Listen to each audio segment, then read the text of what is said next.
Okay, this is for toddlers who aren't speaking that much yet. So one way to model the sounds is to do hand signs because it helps them feel less pressure to say things out loud with their words.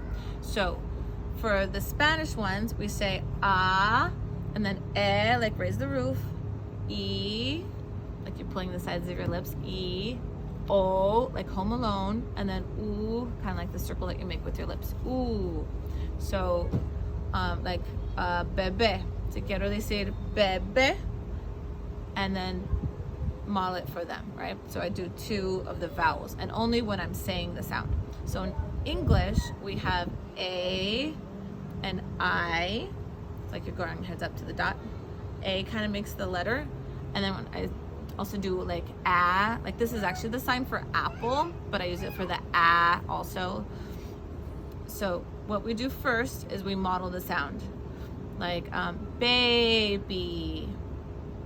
If the child says it or they do the sign, then I give them the object of a word. If they don't do it yet, then I'll repeat it one more time. Say, oh, quiero, or I want baby. And if they still don't do it yet, then I'll help them. Okay, baby. And if they're not doing it yet, when I'm verbally, or if they're not moving their hands yet, because I help them, we use that as them doing it correctly.